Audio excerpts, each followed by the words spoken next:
Good evening, everybody. Welcome to today's class, right?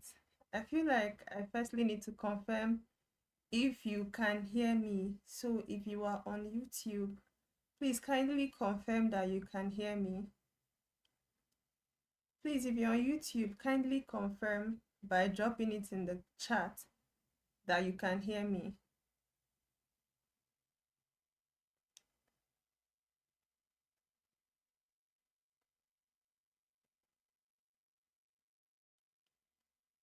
Please, if you are on YouTube, kindly confirm that you can hear me.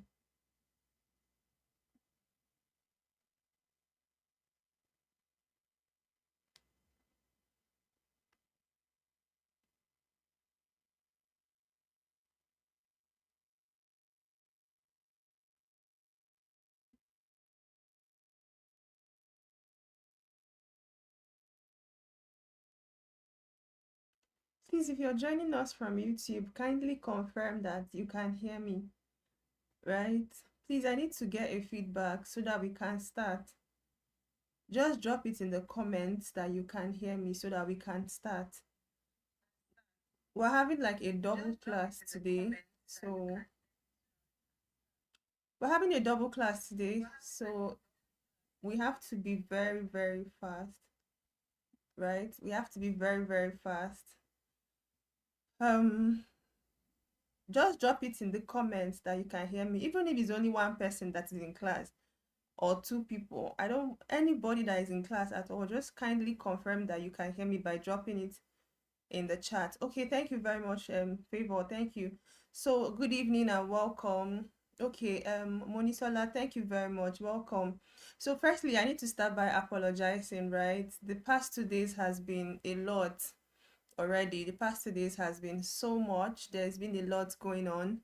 I had to attend to some investor meeting, and it took the whole day. Apparently it took the whole of my yesterday. I think I got back around past 10ish, and we keep pushing regardless, right? Then for the day that we were having the scenario playing class, will I say, unfortunately, all my networks, I couldn't find network anywhere, and it was really embarrassing and annoying at the same time. So my sincere apologies for that, right? I mean, I think I could go through the live stream on YouTube, and the last people that were role playing were Ifeoluwa and Christiana, right? You guys did well, well done. Although at some point, I really wasn't understanding what was going on in game, but then I think it was good, right? So we're still going to have another class on that. But for today, I want us to go straight into the business of today, because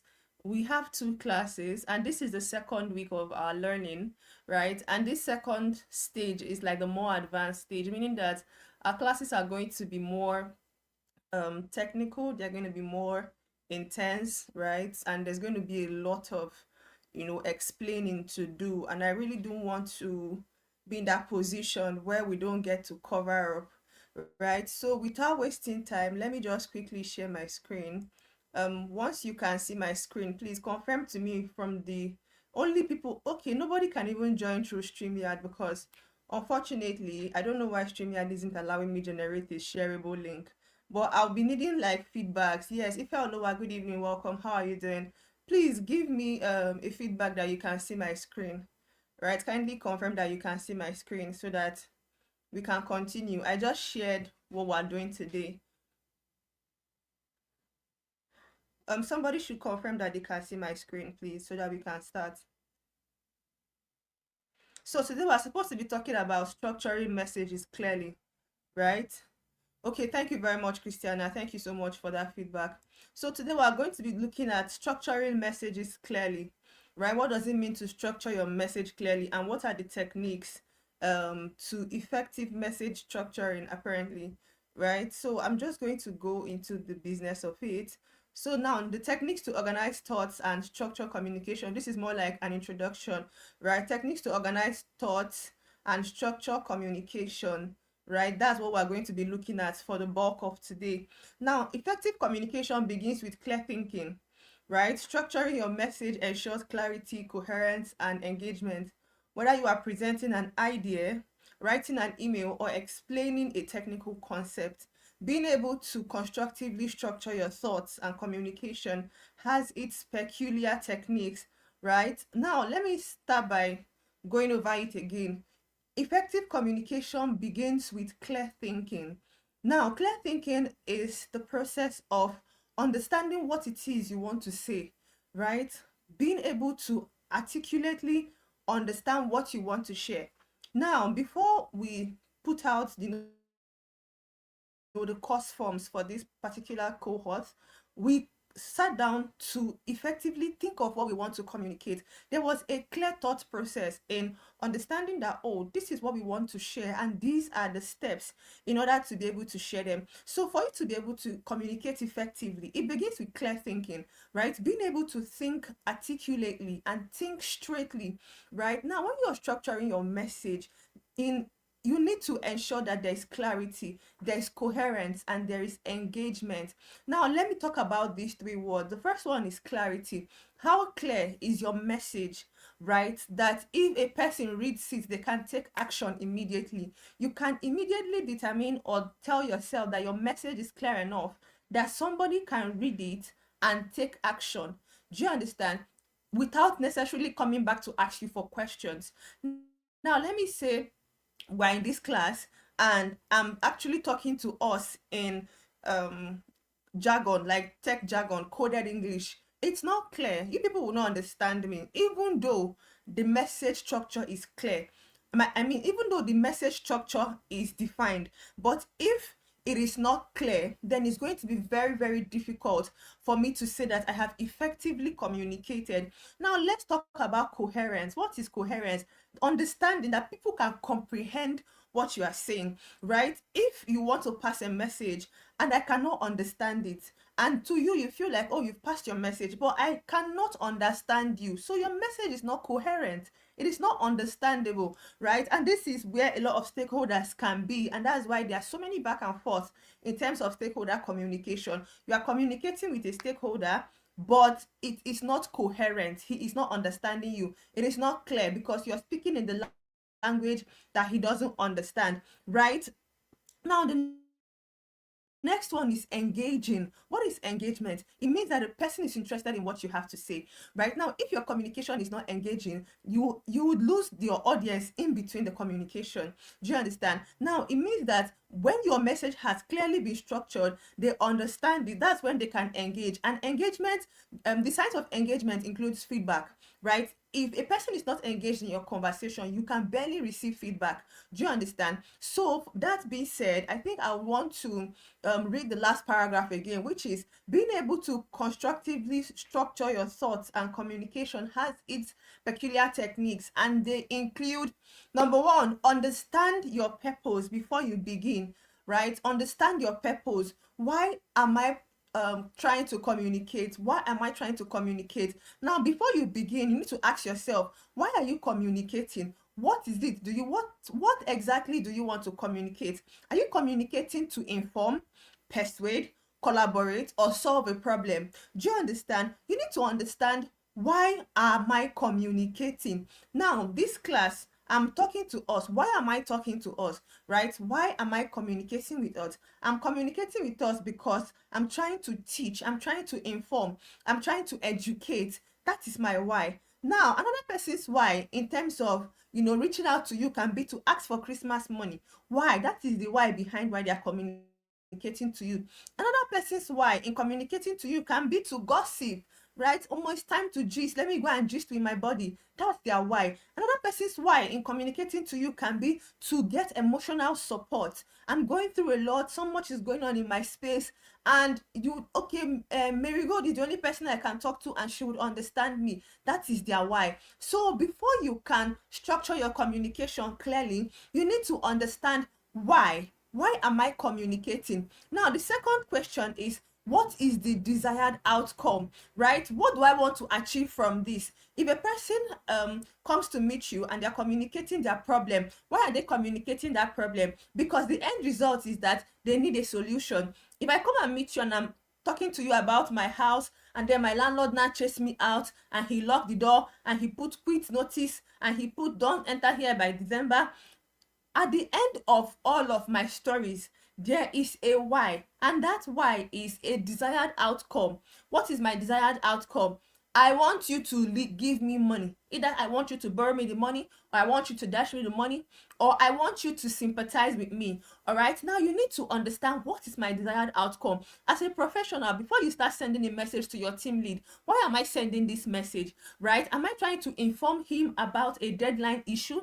Am I trying to give him updates about the progress of our meeting? Am I trying to collaborate with somebody? And what is the essence and what is the desired outcome? What do I intend to achieve from this communication? Do I want my team members to take action on a project, or do I want to be able to update them on what we are doing, or do I also want them to give us funding? So you need to understand why, and you need to understand your desired outcome. Now let me give us an example. If you're presenting a project update, your purpose might be to inform stakeholders about progress and gain approval for the next steps, right? That's the example here, that if you are presenting a project update, the purpose of that presentation is to inform stakeholders about your progress and gain approval for the next step. Now the year is rounding up. A lot of companies are doing what we call year analysis, right? You're analyzing how the year has been. You're trying to find out, what did we do right, what didn't we do right, how can we improve next year, what are the outcomes, what are the loopholes, how did we not do better this year, what are the technical issues we experienced, right? Because I'm saying all of this because even us here at the Law Academy, we're also doing our own back-end reviews. Okay, so what are the major issues we encountered as a brand this year? What can we do to mitigate that next year? What are the best streaming platforms we can use, having tested a few of them, right? Okay, how much are we going to be investing in marketing? These processes, they are helping us to make informed decisions, right? The processes of going through all of this are helping us to be able to make informed decisions, so that by next year, when you are seeing the Law Academy, you will now see that, oh, they used to have probably streaming issues, they no longer have streaming issues. Oh, they used to have probably YouTube uploading delay because of the amount of the weight of the videos. Right now, probably we'll get somebody to compress the videos for us so that we can easily upload them. Now, being able to sit down and clearly structure and think about why you are communicating actually helps you communicate better. All right, now let's go to the next slide. The next technique for structuring communication is identify and analyze your audience. Do you understand? Now, if I want to communicate with somebody, who am I communicating with? Now, we've already treated your audience types, right? Knowing your audience, understanding your audience. So I said here that with your knowledge on audience types, tailor your message to suit the audience's. First one is knowledge level. Are they technical or non-technical? Now, the message you are passing can be written message or verbal message, right? Before you begin to put out this communication, you need to ask yourself, am I communicating with people who are technical, or am I communicating with people who are non-technical? All right, now what are their needs and expectations? What do they want to know or achieve? For stakeholders, they want to know, okay, how are the returns on investment going? We've spent maybe 2 million, 2 billion, 3 billion in this company. What have we gotten back as a profit from all of this investment? Now, what have we achieved?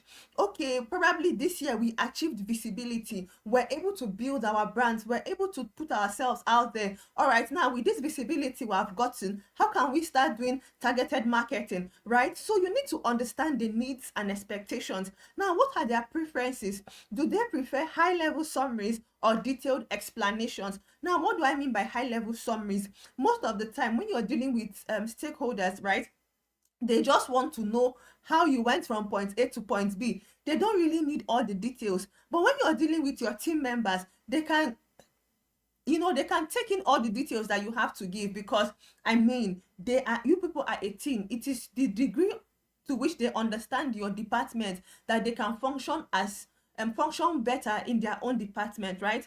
Now, I said here that, for example, a presentation for a client should focus on business outcomes, while a report for your team can dive into technical details. What do we mean by this? If you are trying to present your departmental milestones to a stakeholder, or to probably your CEO, right? Focus on the business outcomes. How was this thing able to give us more money? Or how was this thing able to give the company more money? Or how was this thing able to, bring more customers into the business? Now, if you are doing your reports, right, your departmental report, now you can get into all the details. If you're trying to share the analysis of what you people have done as a team, you can start giving how you probably did your market research, how you did your competitor analysis, how you were able to weigh the odds between what social media platforms was better for your marketing. These people are the people that you can give all the technical detail, because they are going to be interested, because their audience is built to sit and listen for a long time. But stakeholders are not built to listen for a long time. For them, it is action and result. Do you understand? Just keep that in mind. For stakeholders, it is what action did you take and what result did it bring. For your team members, you can start giving them all the details of your efforts, right? So let's get into the next one.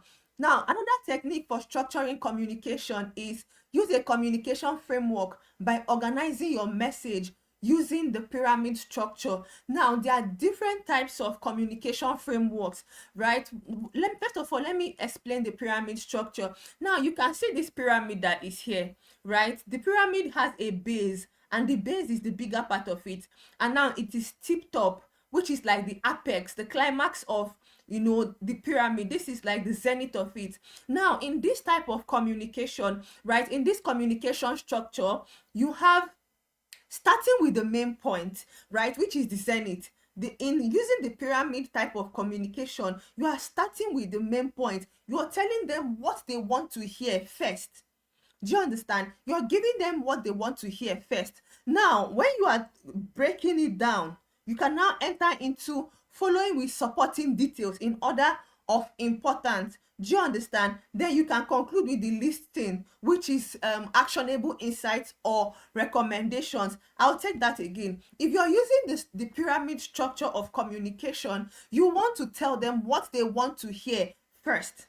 Do you understand? And most times, this pyramid structure is recommended for stakeholders, and if you are going to pitch your idea, because they want to grab their attention. They want to hear something that will keep them interested in the rest of the communication. All right, now let me use what I have here. Now, the first one is the pyramid principle. It entails that you start with the main idea, right? Start with the main idea, follow with supporting details in order of importance. Now, conclude with actionable insights or recommendations. For example, the project is on track. That's the main idea. We have completed 80% of our milestones. That's the supporting detail. We recommend focusing on testing to meet deadline. That's a recommendation.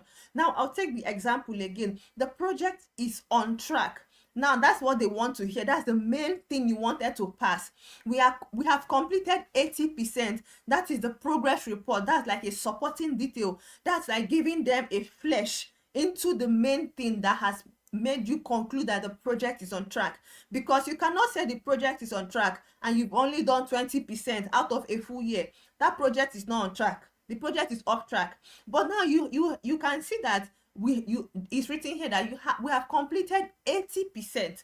Now, when you have done 80% of a project, you can say that yes, this project is on track. Let me mainstream it down to something that we can understand. This course that we're taking now, if we say that we have done 60% of this course, we are on track, because we've been able to complete 8 days out of 14 days. Do you understand? How many days are left in 14 days? Now, if we go to a stakeholder and say this 14 days communication course for entry-level professional is on track, we are not wrong, because we've been able to do 14 days, we have been able to do 8 days out of 14 days. So we can say that we are 70% into our milestone, right? Meaning that the next 30% can be the remaining 3 days that are remaining, or the remaining 4 days that are remaining for the course to round up. Now, we recommend focusing on testing to meet the deadline. Another recommendation for Design Academy can be staying on track and ensuring that we cover our scheme to meet the deadline of knowing that by the end of your 14 days, you are able to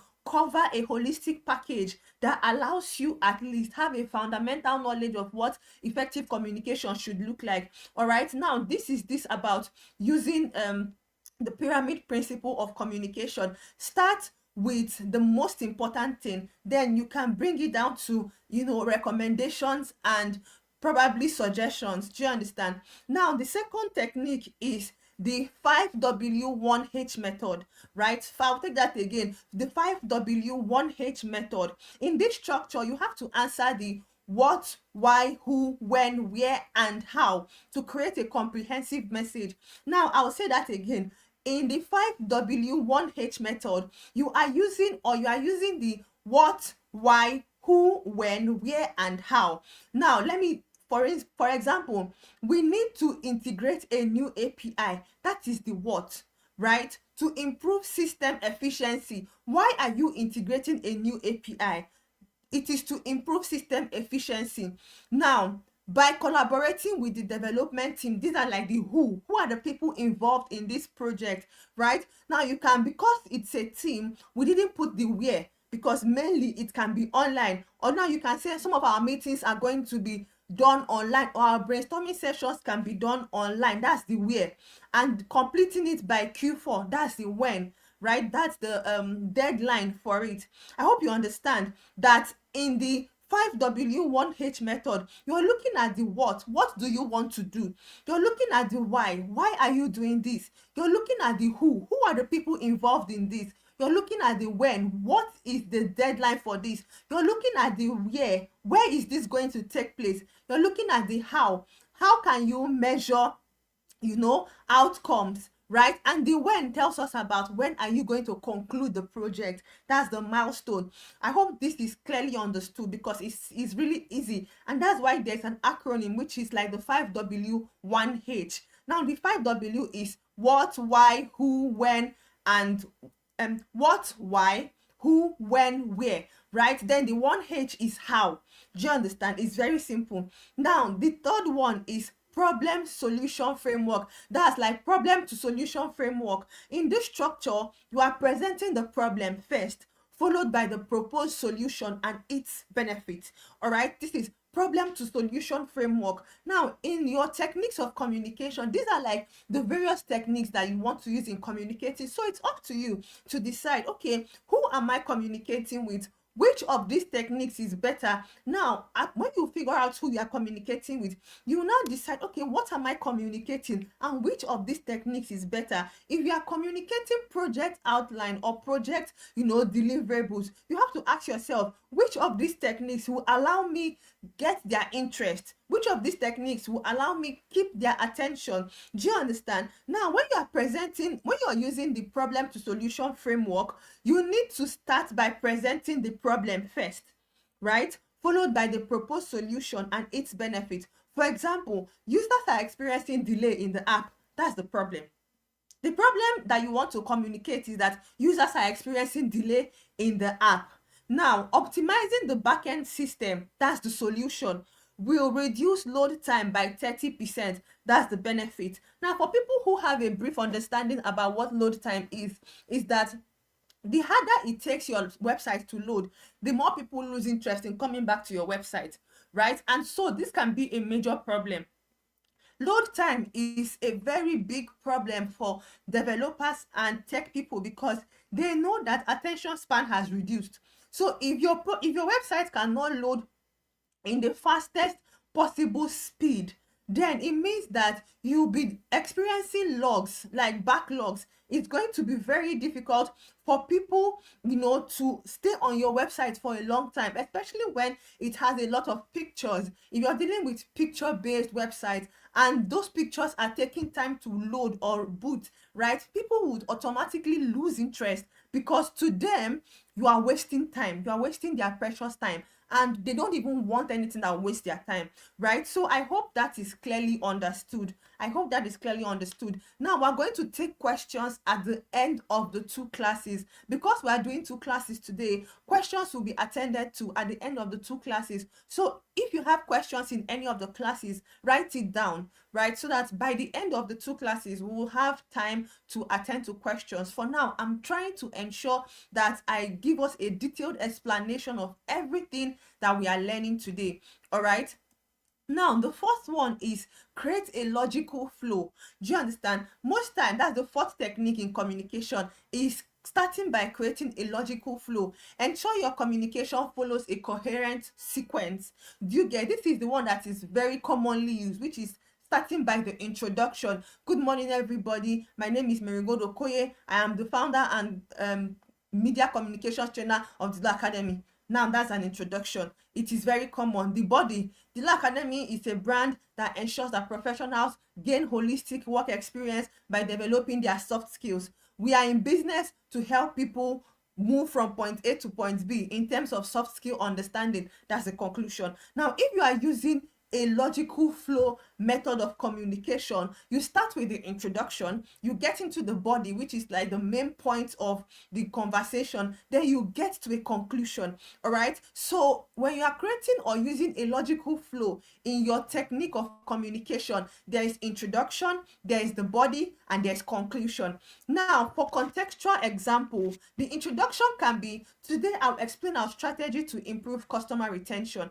That's an introduction. When you come on stage, probably if you don't even want to greet them, you can go straight to the point. Today, I'm here to explain our strategy to improve customer retention. Now, the body can be, we're going to be discussing challenges, proposed initiatives, and expected outcomes. Your conclusion can be, with these steps, we aim to increase retention by 15% this quarter. Now, you can see that this one has a logical flow. It is linear, right? It goes from a step-by-step process. It takes you on a journey, right? It is not trying to get your interest or trying to reduce your interest. It is just giving you an informed, organized process of communicating, right? By starting with an introduction, getting into the body, and concluding. All right.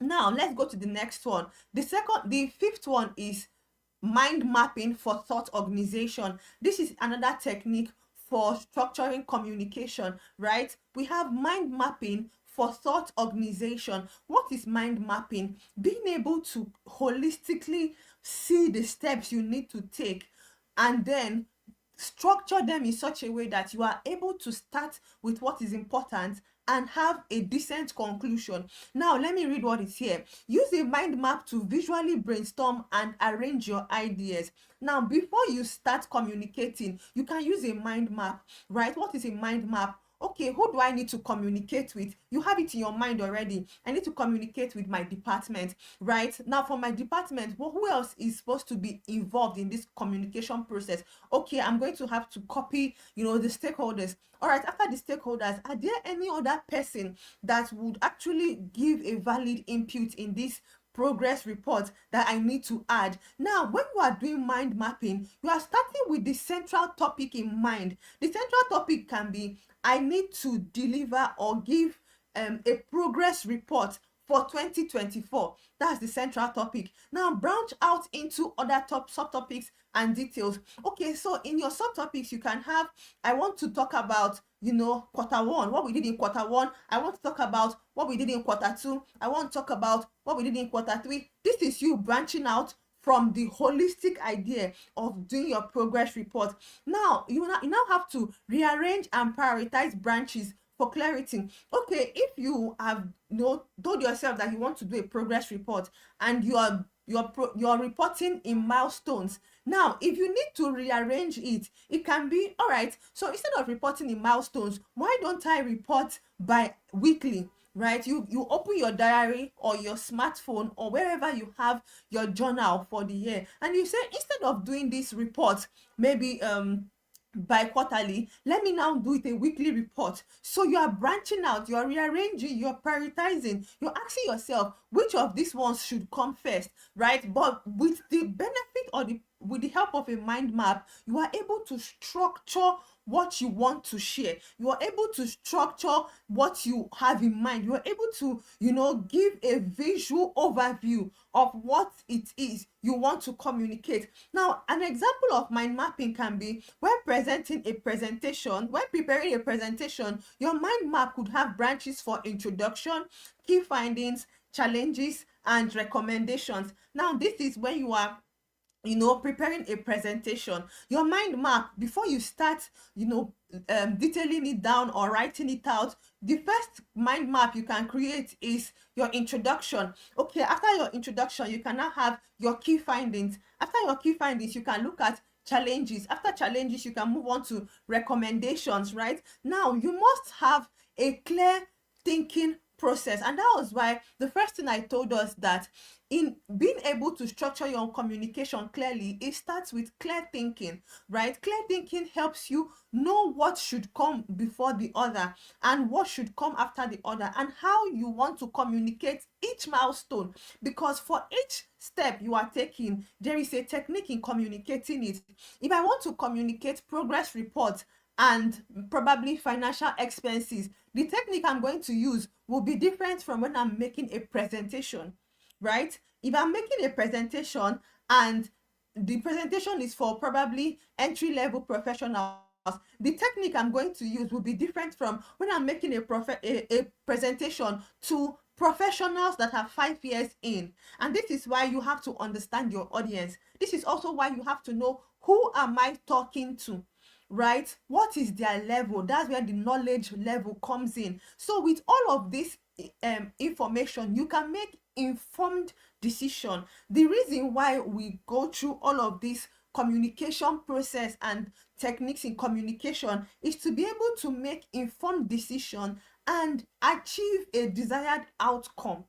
Your desired outcome can be funding. Understanding who you are communicating with helps you achieve that funding that you need. Right, so you need to factor all of these things in when you are structuring and building up your communication. Now, the sixth technique in structuring communication is to chunk information for clarity. What is chunking information? It simply means putting them in bits. All right, break down complex ideas into smaller, manageable pieces. Right, now, instead of having a full slide of information that is not broken down with bullet points, it's not broken down with paragraphs, everything is just there from beginning to the end, no single paragraph, no paragraphing, no blocking, no formatting, no editing, nothing. Everything you just do copy and paste, drag it and drop it there without any form of breaking it down or grouping it for clarity. You will end up confusing the person that is going to be reading it, because in as much as the message can be detailed, because it is not clearly structured and broken down into chunks, it will be difficult for them to comprehend everything at once. And that's why most times people end up getting ignored, because you dump too much on people that it becomes hard for them to even understand where to start and where to end. Now, in chunking information for clarity, you start by breaking down complex ideas into smaller, manageable pieces. Right, how to do this is, first of all, use bullet points, headings, or numbered lists for written communication. Now, let me say, for instance, you're saying 3 strategies to effectively brainstorm during a meeting. Now, the first one, you use a paragraph. Now, you can actually use a bullet point. Do you understand? Step 1, step 2, step 3. Now, after you've listed it out in steps, then you can now buttress it beneath by saying step 1, maybe start with clear thinking, you explain. Step 2, understand your audience, you explain. But don't pour everything at once and expect people to read it like that. You will end up confusing them and you end up confusing yourself. So the second one is highlight 2 to 3 key points in verbal communication to avoid overwhelming your audience.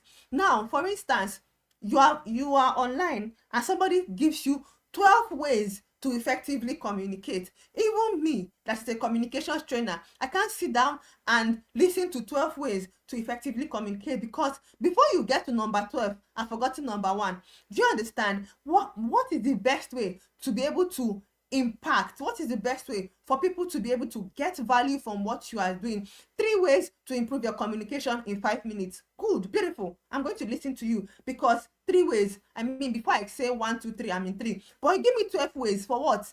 Is it jam? I won't sit. I can't even do that, because it feels too cumbersome for me to be able to comprehend at once. It feels like, I mean, I'm going to slip off. I'm going to lose the main idea. So if you want to be able to, effectively communicate your message, or effectively structure your message, break it down in 2 to 3 points, break it down in chunks, so that people can easily assimilate it, right? Now, why do you think that this class is broken down into 14 days? Why didn't we come and give you masterclass, 1 day masterclass on entry-level communication for professionals? I mean, before we get to the 12th topic, probably maybe some of you might have blocked us on social media, or you cannot measure progress, right? The reason why you can measure progress over a period of time is because we are breaking it down into days. We are breaking it down into sessions. We are giving you the whole package bit by bit, because that way you can be able to measure your retention. You can also be able to measure how well you've grown by taking this course. You can also be able to track where you started and where you are now. This is what breaking down into chunks does for you. Now, the 7th one is prioritize key points, right? Identify the most crucial information and place it up front. Right now, these are different ways of structuring your communication.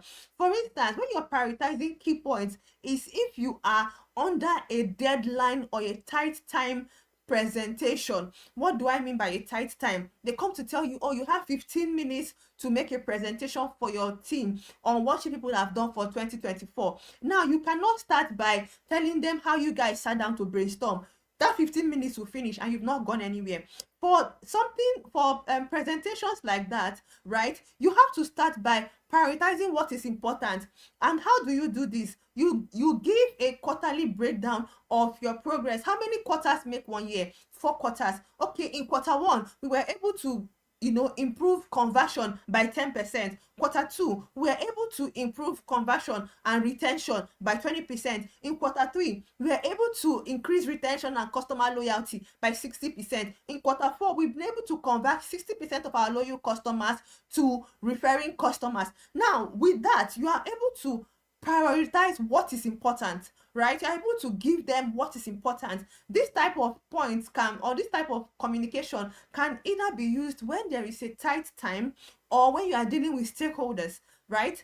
I made us understand that stakeholders don't have time. They can't sit for 30 minutes hearing you talk rubbish. And why I said rubbish is that you're not giving them things that are exciting them, right? For them, what excites them is progress and action and progress, right? So when you want to use prioritizing key point method, give the action and the progress, leave all the details in between. Now, identify the most crucial information and place it up front. Use the inverted pyramid method. Begin with the most important details, then provide background or additional context. For example, the system update was successful. That's the key point. This has improved load speeds by 50%. That's the detail. Further testing would ensure stability. That's for context, right? The system update was successful. That's what they want to hear. Okay, we invested 1 million naira in system update. Was it successful? Yes. My 1 million did not waste, right? Now, how can you say that it was successful? Because it has improved load time. It has improved the way our website functions. It has improved the way people can come to our website and get to a checkout in less than 5 minutes, right? For people that are e-commerce businesses, they actually prioritize speed over product. Because if I come to your website and I'm trying to buy something, and for 30 minutes I can't get to seeing an item, putting it in the cart, getting to payment and checking out, and probably getting my tracking order slip, then it is a total blatant waste of my time. Because what am I doing on your website or your app for 30 minutes. That 30 minutes, I will have used it to get to my office and come back. That 30 minutes, I will have used it to call my loved one and probably hear how they are doing. So why on earth will I spend 30 minutes on one app? Why? It's not possible. So you need to understand what people want to hear and tell them what they want to hear, depending on who you are talking to and what you want to tell them. All right, now further testing will ensure stability. This is context. When you realize that, okay, you've gotten their attention, you've told them what they want to hear, you can now start adding additional details. You can now start adding additional context to be able to beef it up. All right, now the eighth one is use transitional phrases. Do you understand what I mean by transitional phrases? Now, transitional phrases simply means using words that create a smooth movement into your next idea, right? Transitional phrases simply means using words that create a smooth movement into your next idea. For instance, okay, now let me give us a better explanation. This is the process of guiding your audience through your message with smooth transitions. Now, what are some of these smooth transitions? You can say, to introduce the idea, right? If you want to introduce the idea, you can start by saying, let us start with. Oh, when you use that word, people know that, okay, you are introducing, right? Let us start with explaining what techniques for structured communication is. That is a smooth transition into what, we are talking about. But let me say I come out and I say techniques for structuring communication. You do not tell me what it means. You are just telling me techniques for structuring communication. Are you talking to me or you are shouting at me? What exactly are you trying to tell me? Do you understand? Now you can start by, oh, good day, ladies and gentlemen. Today we are going to start with techniques for structuring communication. You move them from dormancy to idea, right? You've moved them from point A to point B because they came with a blank head, but you've given them a smooth guide into what you are going to be talking about, and that is techniques for structuring communication. Now, if you want to compare between two ideas, you can use words like similarly or in contrast, right? You're trying to compare between two ideas. Let me say, let's compare StreamYard and YouTube, for instance. We can see that StreamYard is nice, but in contrast to YouTube, we will prefer Google Meet. Do you understand? If you are comparing between two ideas, you're going to use words like similarly or in contrast, right? But then the words to use are so much. These are not just the two. But what I'm trying to tell you is that if you're trying to compare ideas, use words or phrases that carry your audience along. One key thing in communication is ensuring that you move people from point A to point B without losing their attention. Do you understand? Without making them feel lost on transit, right? Now, if you want to conclude a presentation, or you want to articulate what you've said from the beginning till the end, you can use in summary or in conclusion. Do you understand? Why do you think people use these phrases or these words when they are presenting or when they are trying to text or probably make a report? It helps your reader move with you. Now, let me say you want to conclude and you didn't probably put it that you are concluding. You just go from techniques for structuring communication entails that you understand your audience. When you understand your audience, you can tell what they want, how they want it, and how it's supposed to be done. Bam, you end it there. Somebody that is listening to you will be waiting for the next thing you have to say, because they don't know if you've ended. They don't know if you are about to say something else. But then if you say in conclusion, you've prepared their mind that you are ending. If you say, oh, in summary, you know that you are reiterating what you've said to get to an end, right? So always know how to carry your audience along, whether it is in written communication or in verbal communication. Now, for example, we've discussed the challenges. Now let's move to the proposed solution. This is another example, right? When you are communicating, you can say, we have discussed the challenges, meaning that you've done with the challenges. Now let's move to the proposed solution. You are taking them on a journey. This is where storytelling comes in. Every piece of content should take people from point A to point B without losing their attention. Have you ever read a content on social media or anywhere, and you're trying to ask yourself, where did I even start from in this thing? What was the first thing they even said, self? Right? It's like the writer just arose from somewhere and ended somewhere. Or people that used to say, come spend a day with me while I take you on a journey. The journey, you are not understanding where the journey started from. You are not understanding the end of the journey. You don't know if the journey crashed or the car that is carrying them on the journey had accident, because they went from, a very unstructured pattern and left you in between. It happens to the best of us. You are watching a video and you don't understand the video. The worst is when you're watching some movies and you can't understand the movie. There is no plot, there is no suspense, nothing is happening that you can understand. At the end of the day, it feels like it's like this person was hiding behind the tree to smoke something that they've not produced for the general public. Because why would somebody write this kind of script and give people to watch?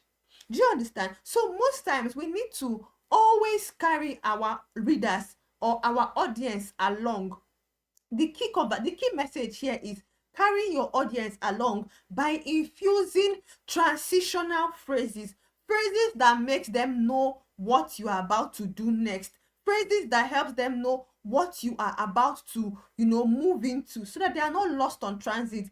Now the next one is practice and refine your message. Rehearse how to identify gaps or redundancy in your structure. Do you understand? What is redundancy? Something that is continuous. It is redundant. It's just there. It's not allowing you to make progress, right? It's just repetition. Do you understand? You keep saying something over and over again. Now, what is identifying gaps? Okay, I'm trying to pass a message to a stakeholder, but have I considered some of the questions he would ask me, and how will I infuse the answers here to be able to bridge the number of back and forth we'll have? Because if you don't understand the gaps in your own communication, right, by the time you end and they start asking you these questions, you realize that it could have been better you took some time to fill up these gaps.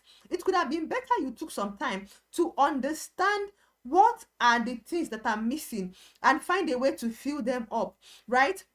Now, another thing is to seek feedback from peers or mentors. Now, this is under practice and refine, right? Seek feedback. Ask your friends, okay, this is my writing structure or this is my communication structure. If you were a stakeholder, right, what are the possible questions you could have asked me? If you are a stakeholder, what are the outcomes? What are the things that I did not include that should be included? All right. Now, the next thing is to adjust your content based on timing and audience reaction, especially when you are doing a presentation, especially when it is verbal communication, right? Adjust your content, adjust the timing, adjust your pace. Do you understand? If you go for a presentation and you are too fast, and then people have to say, sorry, hold on, please wait, I need to write, please don't go, you are too fast. Now you can use those feedback to actually tell yourself, oh, you are too fast, or probably you are presenting and you are talking one. So today we want to look at the importance of effective communication. We say that communication can be defined. Who are you talking to in that manner, and how don't you expect them to sleep?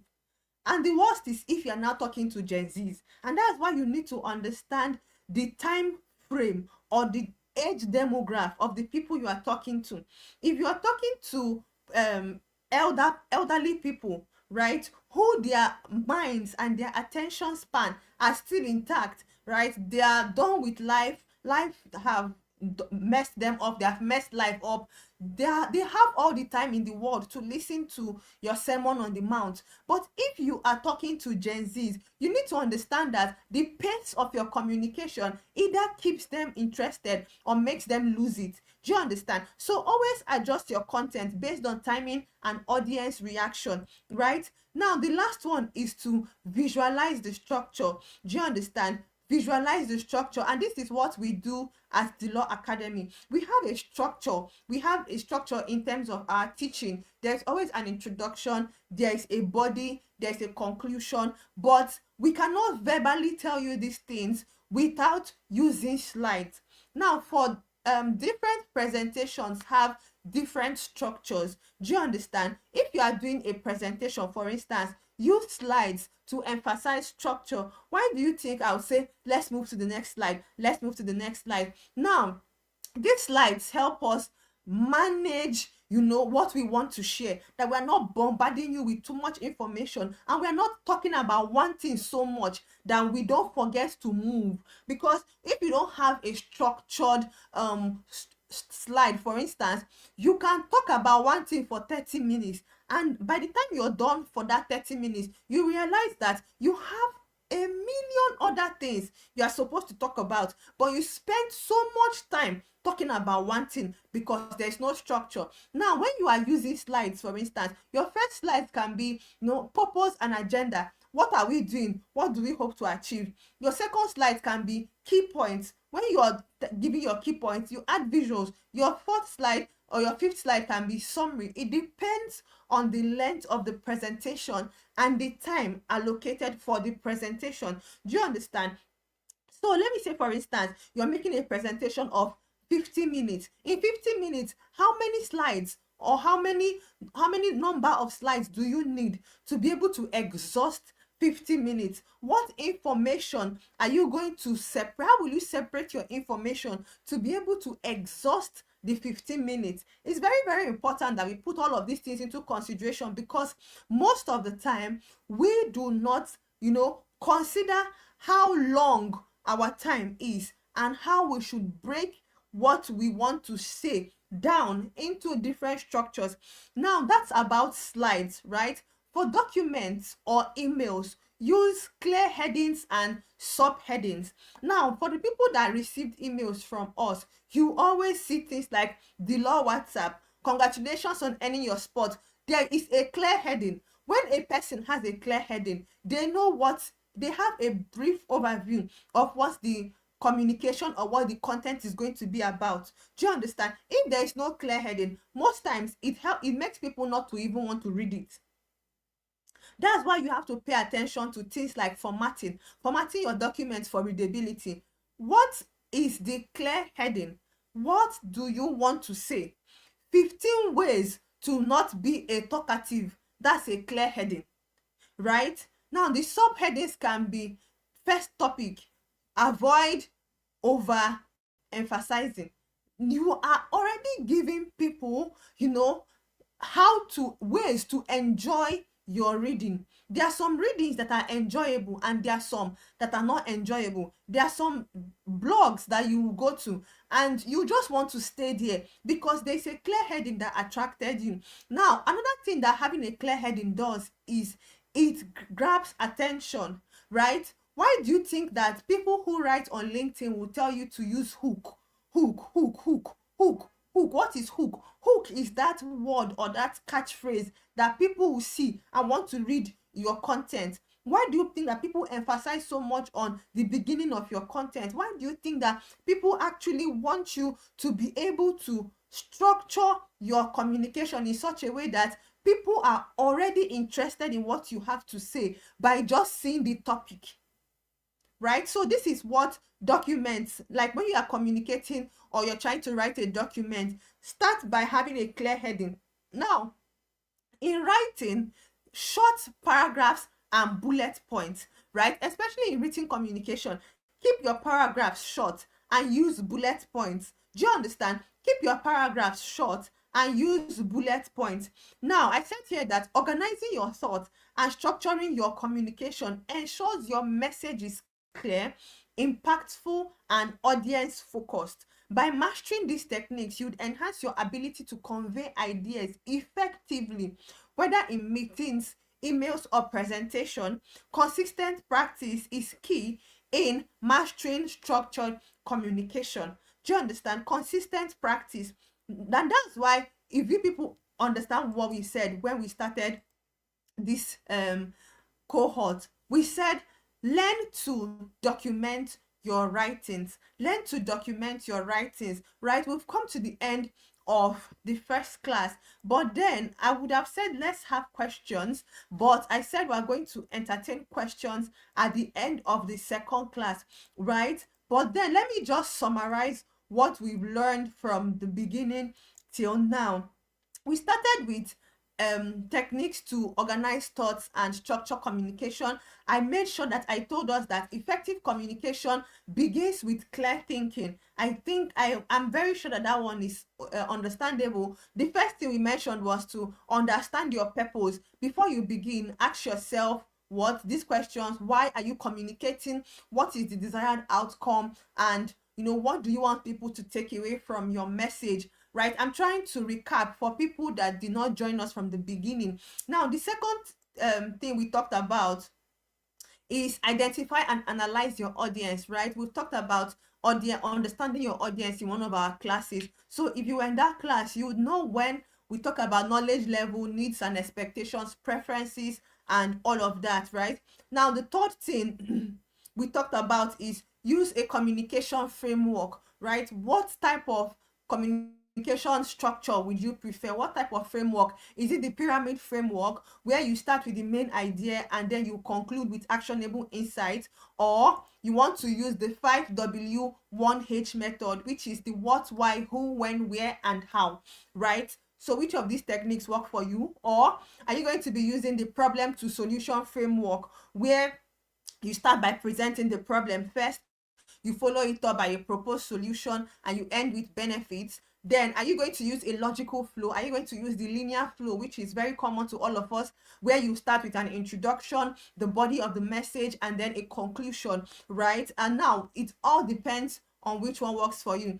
Or the fifth one, are you going to start by using a mind map? Would you start by organizing your thoughts in your head first, then breaking it down into different sections, subtopics, and branches, right? Or are you going to break it down, rearrange, and prioritize your branches? This is the fifth thing we talked about in terms of techniques for structuring your communication. The sixth thing we talked about is information and breaking information into chunks, right? Chunking up your ideas, 2 to 3 points, over 12 points, over 15 ways to deal with a cheating partner. You can say 2 ways to deal with a cheating partner. Bam, you have more views, you have more readers, you have more attention. But saying 15 ways, what?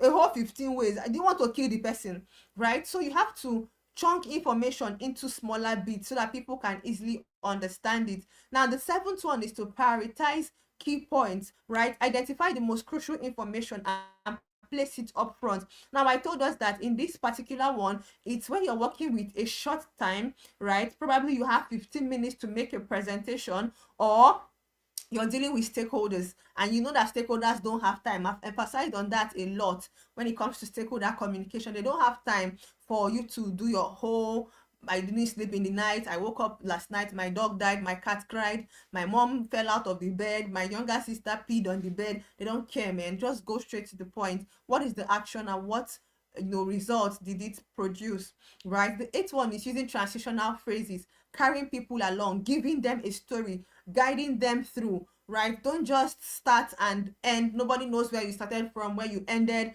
how the thing started, how it ended, and then why are they feeling lost on transit, right? Always use a transitional phrase. And we said that when you want to introduce, you can use things like let's start with, right? When you want to compare between two ideas, you can say similarly or in contrast. When you want to conclude a presentation or an article, you can say in summary. And that was the exact thing I did now, right? I said let's summarize, let's recap. So when I said let's summarize, you know that we are going back to talk about what we've learned so far from the beginning of today's class up until now, right? Trying to give you a holistic context into everything that we've done. Now, the ninth step is to practice and refine your message. Always try to practice, always try to refine, always use the feedback that you get from people to refine your communication. Use the feedback you get from your colleagues to refine your writing. Use the feedback that you get from your boss to refine your active listening, to refine your attention to detail.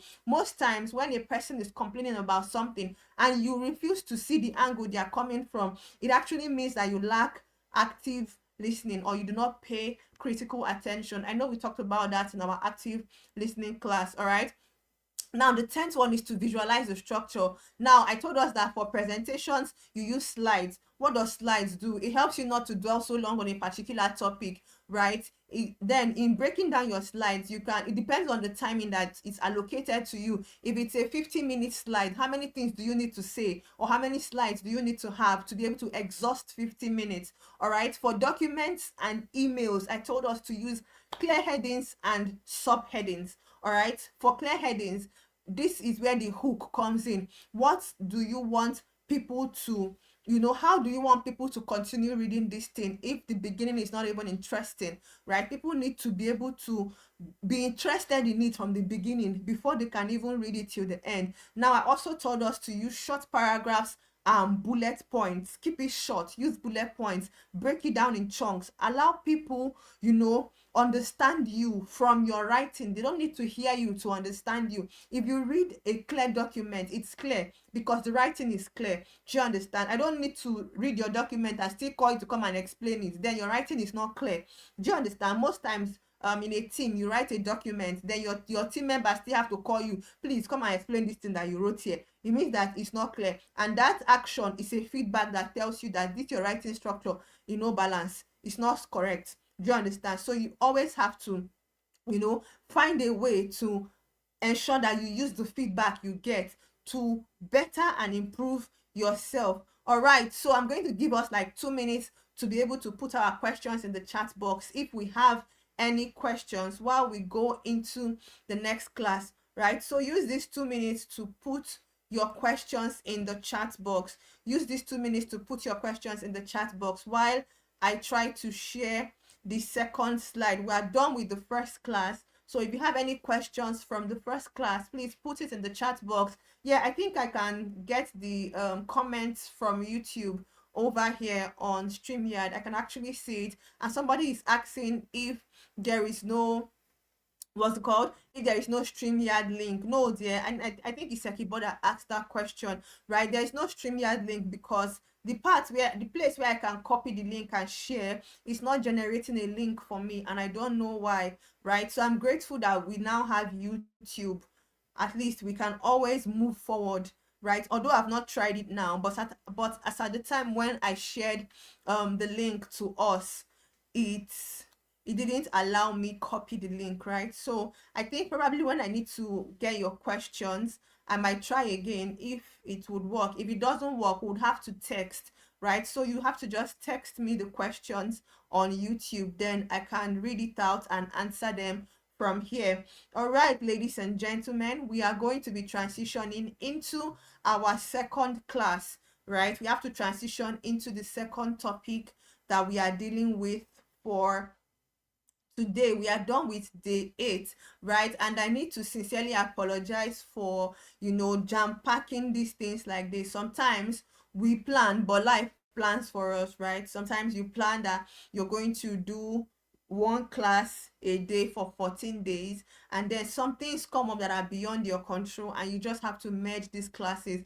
But it doesn't stop us from saying, okay, let's extend the time. But we realize that this is festive period, and we wouldn't want people to still be coming to classes when there are a lot of activities to be available at. I myself, I have a couple of functions I need to be at too. So I mean, we have to just stick to the time frame that still allows us to not get into the heat of the festive period, right? So my sincere apologies for all of the joining classes together. All right, so let's go to day 2. Let me share my screen for day 2 so we can actually know what we are talking about today. I mean, for day 9, right? Today is supposed to be day 9, but then this class we are having now is yesterday's class. So we just ended yesterday's class, right? Let's go to today's class and see what we have to do today. All right, so I don't know if my slide is up yet. Okay, I don't think it's up. So for today, we are looking at digital communication ethics, right? What we just concluded, that is techniques for structured structuring your communication is day 8, which is yesterday's class. This is actually what we have today, right? Digital communication ethic. Now, to be really honest, this is supposed to be day 12's topic, right? But because we are doing 2 classes, and the initial class for today is a very long class, right? It's a very long topic. And because we've already exhausted an hour from trying to do yesterday's class, it would be unwise to now stretch into another long class. I don't like to teach certain core topics in a rush, right? So I had to look for a topic that is easy to assimilate so that we can be able to merge them with, an already long topic. You can attest to the fact that the topic we just concluded, which is techniques for structuring communication, is a long topic. It's really wordy. There are a lot of words in it, right? There are a lot of, there are 10 techniques, a whole 10. Do you understand? So I wouldn't also want to bring something that has another 10 techniques. You might lose the whole purpose of the class, and that's not what this is about, right? So digital communication ethic, this is a very soft, a very friendly, user friendly topic to address, right? So that's why I brought it forward for us to talk about it today and just understand what digital communication ethics are. Now, firstly, what is digital communication? Digital communication is simply what we are doing now. None of you are in my house, right? None of you are in our office. You are in your houses and you are learning, you're listening, you're articulating, you're growing, you're improving your communication via technology, right? So digital communication simply means the communication that happens via a technologically powered device, right? It can be your smartphones, your laptops, it can be your tablets, anything that does not allow 2 people to be in the same space, but they can effectively communicate and understand each other. That thing is called digital communication. Now, because we are Gen Zs and we are now remote workers, a lot of people would tell you that they cannot do a 9 to 5 again because it is not flexible. So people prefer digital work. People prefer remote work where you can wear your pajamas and you are still working, earning in dollars and lying on your bed, right? Sometimes some of the work I do in terms of my media communication strategy job, I lie down on my bed and I do the job and I still get paid, and I still get paid very well for it, right? That's the beauty of remote working. But now in digital communication, you need to understand that there are rules of engagement, right? There are rules, there are ethics. Now, what are ethics? Ethics are modus operandi, right? They are laid down, requirements for you to be able to obey a defined principle, right? Ethics simply means guiding principles, right? They mean code of conduct, the rule of thumb, right? Most times people don't like places where there are structures, where there are policies, because we like to live a laissez-faire kind of life, which is very wrong, right? So today we're going to be looking at digital communication ethic, right? In today's digital world, communication across platforms like email, messaging apps, and collaborative tools is a daily necessity, meaning that because of the nature of work in the 21st century, you must communicate with people. And in communicating with people via digital platforms, there are ways you should do it, even in your writing, right? Because whether it's verbal or it's non-verbal, whether it is written communication, it is still communication as far as you're passing information to somebody. Now, to ensure professionalism and effectiveness, understanding digital communication ethic is essential, right? Digital interactions often lack the tune and context of face-to-face communication, which makes clear and respectful communication crucial. Now, what does that mean? In face-to-face communication, you can see when somebody is eyeing you. But in digital communication, your team lead can send you a message and you've cursed him like 200 times before you respond to the message. Probably he's telling you, oh, get ready, in 15 minutes we have a meeting. You say this foolish team lead. So it's now that you want to tell me. But he's not seeing you, right? But if it's, face to face interaction, he comes to your office and says, oh, get ready, in 15 minutes we are having a meeting. Because he's there looking at you, your facial expression will just be straight and professional, but in your heart you're cursing them. But in digital communication, you can even say it out: stupid boy, mumu guy, now you won't come to tell me, right? But he's not hearing you. So most times this interface bridging applications or devices negates or creates a bridge between that face-to-face interaction or that face-to-face feedback that you get when communicating. All right, now practicing good ethic ensures your message is well received and builds professional relationships. Now let's look at some of these good ethics, because sometimes we hear digital communication ethics and we don't even know what it means. All right, let's get into it. Now, what are the best practices for communicating across digital platforms? Now, the first one is in general communication. When you are communicating, like generally digital communication, right? The first one is to know your audience.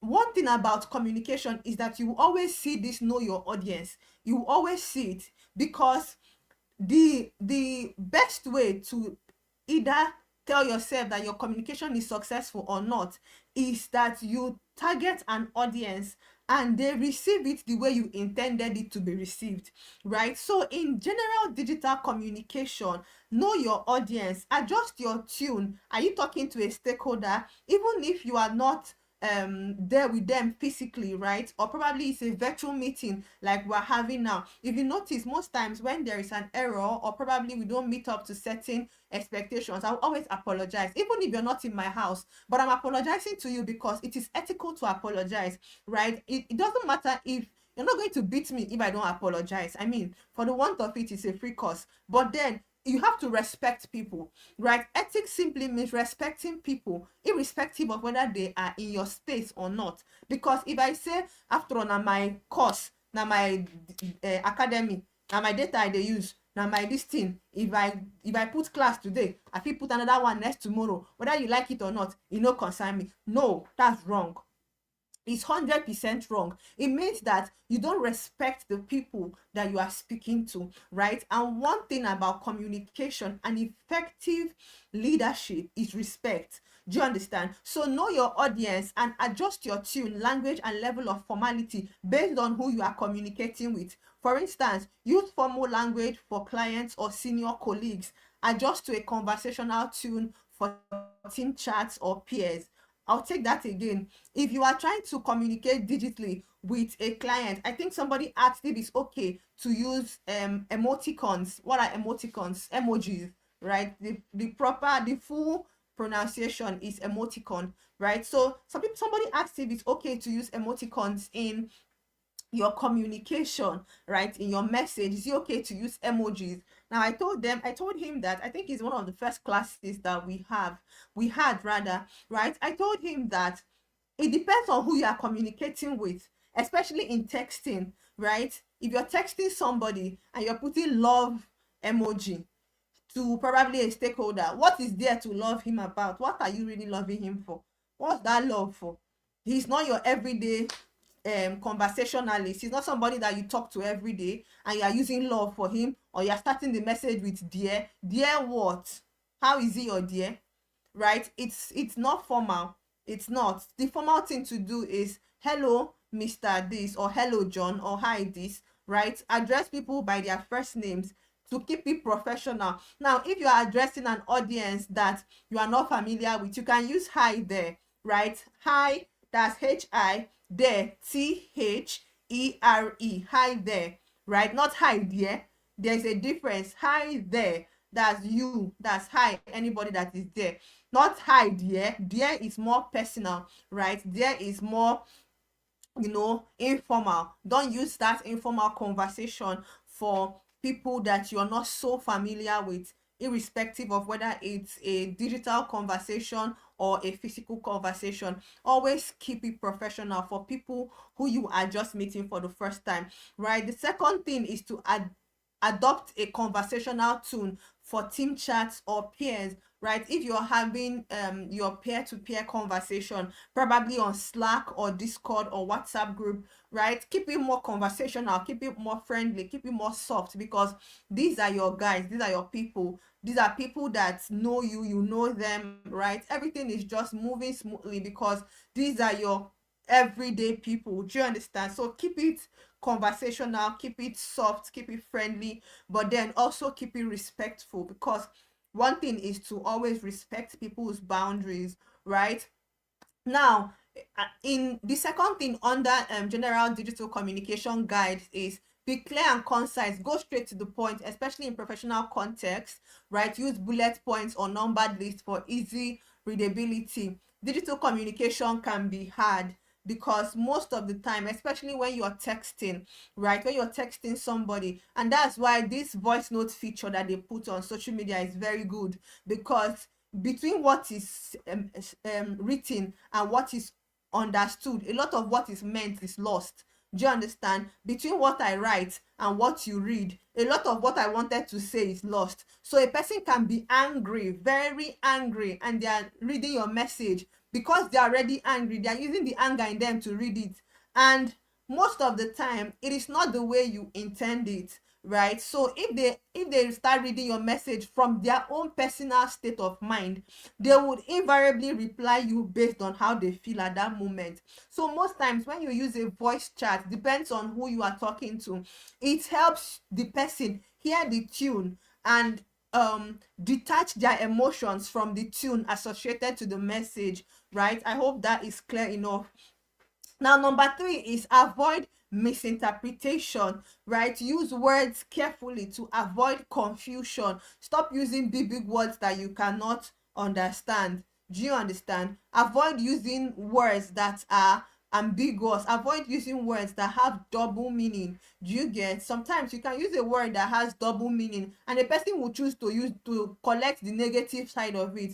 Do you get? So always try to use clear words. Choose words that are very clear and do not lead to any form of misunderstanding. Now, use emojis sparingly and only in informal settings where appropriate, right? I hope the person that asked the question about using emojis is in this class. Now you can see that in order to avoid misinterpretation, use emojis sparingly, meaning that you should not use it all the time, and then when you want to use it at all, use it for people who are your friends, who are your buddies, sort of, right? You're not going to meet a stakeholder and you are putting laughing emoji. Who is laughing with you? What's funny?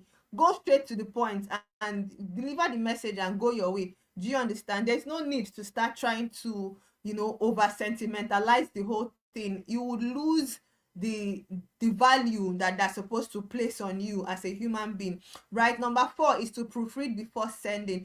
Check for typos, grammatical errors, or unclear phrasing, right? Double check the recipient's email or chat handle, right? This thing is very important, this double checking recipient's email, so you don't go and send confidential email to the wrong person and then they'll see everything that your company is doing. And if unfortunately the person you send it to, the email is already hacked, hackers will now have opportunity to finish the company once and for all. Do you understand? So always double check recipient's email or chat handles. If you want to tag somebody or tag a company, always be sure that you tag the accurate company, right? Because most times if you tag a wrong company and the social media handler is not nice, the type of backlash you receive next time, you in fact, you'll never tag anybody in your life again. So always ensure that you double check these things, because it helps you, right? It helps you respect people's privacy. It helps you also respect yourself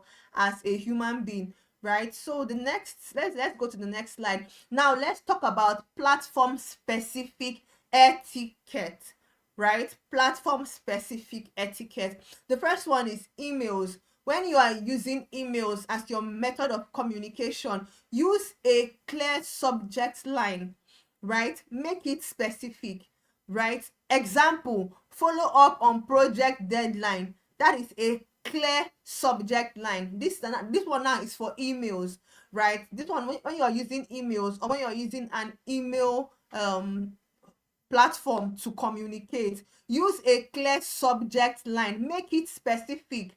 What do you want to say? Use the subject line to say it first. Follow up on project deadlines. For persons who re-indicated interest in continuing the course, when we wanted to send you the WhatsApp link, we said the law WhatsApp. So even before you opened it, you know that what is in the message is WhatsApp link, right? I hope that is clear. Now, open and close professionally. Start with a greeting, right? Now, in this greeting, it's also very dicey. Do you understand? Because especially if you are dealing with somebody that is not your everyday conversationalist, always keep it with their names to be more professional. Hi, Marigold, comma, then you can continue whatever you want to say. Right now, end with a polite sign off. The places where you can use hi there is probably if you are trying to talk to your team member that is already a friend, but you need to send an email to the person. Always understand who the person is. It is who the person is that would either tell you what type of greeting to use, right? I hope that is well understood. Then end with a polite sign off. Example, best regards. If you see most of our messages, even on WhatsApp, even though it is not an email message, we always try to end it with warm regards or the Lord team or cheers. You know, those things are polite. A polite sign off actually makes your message easier to read next time, because they know that you end it with something that respects their feelings as a person. Now, another thing is to respond promptly, right? There's something that the reason why it looks like we have only about 20 something people is that we gave a deadline. Reply before Monday. If people that replied after Monday, we didn't add them to the course. We didn't send the course link to them, because it shows that you do not respect what it means to communicate to people. Do you understand? So most times when you are transitioning into the professional space, it is very important that you respond promptly. Reply within 24 to 48 hours. That is if there is no specific deadline, right? Sometimes you can receive an email that you just need to take your time to attend to, right? But if a person has given you a deadline, please respect that deadline and reply within the time frame. Best before 2 hours or 3 hours before the deadline. Don't wait until it is 11:58 before you now start sending your reply, because the thing will close by 11:59. What are you doing, really? Sometimes there can be exceptions. Probably you are stuck in traffic, or there's network issue, or probably a device breakdown, because some of these things are things that are beyond our control apparently. But if all things being equal, please, 12 to 24 or max 48 hours. But the proper thing is within 24 hours, always try to check your emails, check your WhatsApp messages, check to see that you do not have any pending messages to reply to, except it's somebody you are avoiding. That's different. But if that you are trying to respect people in terms of digital communication, always have a time frame that allows the conversation to flow. Because one thing this thing does is that when you reply after 3 days, you say, oh, I'm so sorry, I'm so sorry, I'm so sorry, I'm so sorry. My dog now fell off from 3-story building and the neck broke, and I went to the hospital to arrange the leg back. The first day they can, okay, fine, it happens. The second day, oh, my dear, I'm so sorry, I'm so sorry, I am so sorry. You see, people will lose interest in talking to you, because it feels like you're busy and busy. I make out time to talk to you, so you should also make out time to talk to me. That's if you want to talk to me. So most times when people repeatedly give excuses as to being busy, they're not really busy, they just don't want to talk to you, and that's it. So the second platform specific etiquette we're looking at is messaging apps, right? Example, Slack, Teams, WhatsApp, right? These messaging apps that we use. You get Discord too is another messaging app. Respect work hours. Avoid sending messages outside working hours unless urgent. Do you understand? So some people, because you finished your project around 11, you now send me message. Please kindly review for posting by 11 o'clock. So I'm not going to sleep because I have to review for posting. It's not me and you. tomorrow will continue, but then it doesn't show that you respect working hours, right? So whatever message you cannot pass during working hours. And what's working hours, right? Some companies is 8 to 5, some is 9 to 5, but generally it's 9 to 5, right? 9 a.m. to 5 p.m. And then for extra hours, that's what we call overtime. You can do 9 to 7 or 9 to 6, but official business hours is 9 to 5. Some companies say 9 to 4, right? So whatever you want to communicate or pass to somebody, keep it within that time frame, right? Keep it within 9 to that time. Don't go and start texting or calling your team members by after 12 in the midnight. You are not a witch, and it's not witches meeting. If they don't consent to it, right, the only way these things can work is if they consent to it. Let me say a group of software developers or designers probably actually like using the night to, brainstorm, and they say, okay, today's meeting is by 12, everywhere is calm, head has calmed down, let's use this time to, brainstorm, let's use this time to see what we can achieve. Then there is consent. But outside consent, do not text people or call them at unofficial hours. It's very disrespectful. Now the second thing is to keep it brief. When you are using messaging platforms, right, keep it brief. Use messaging platforms for quick updates or questions, not lengthy discussions. Now, somebody wants to text you on WhatsApp and you're seeing read more. What is read more? What am I reading? A conversation on WhatsApp and there's read more. You send the message and I have to click read more to continue reading, and sometimes after that first read more, another read more is down. What kind of thing is that, right? It's not August meeting. If you want to have a lengthy conversation, choose a time. Okay, are you free for us to have a call by this time? Lengthy conversations are better discussed over a call than chat, because people don't like reading for too long, even if it's gist. I can't read the gist that is that long, and then you're not breaking the gist down into small bits. You type the whole gist and there's read more in your gist. I lose interest in that gist immediately, because what are you gisting me for with read more in it, right? So always try to keep it quick, short, and very, very tip tap, right? Very tip tap. Now, tag or mention users if you want to, especially for platforms like, in fact, all the messaging platforms now have tag features, right? For WhatsApp, most times if you want to, like the first time Delight made her post, I actually tagged, right? We tagged her on WhatsApp. Do you understand? So if you want to tag people now on social media too, today we did week 1 top communicator spotlight, right? We tagged people. So when you want to tag people, always try to tag the right person, all right, so that they can actually give you the feedback that you need. So if we're doing top communicators of the week and we go and tag probably Haoma, LinkedIn queen, and then she now looks at the tag and sees that the Lulu Academy tagged her in top communicators of the week, the way she's going to look at us as bunch of animals, because you're not tagging the right person, so why is she going to be interested? Most times they will even devalue you. But when we tagged our students, right, we got some feedbacks and all of that. So this is that's why it's very important when you're using tags. Always know who you want to tag and tag them appropriately, right?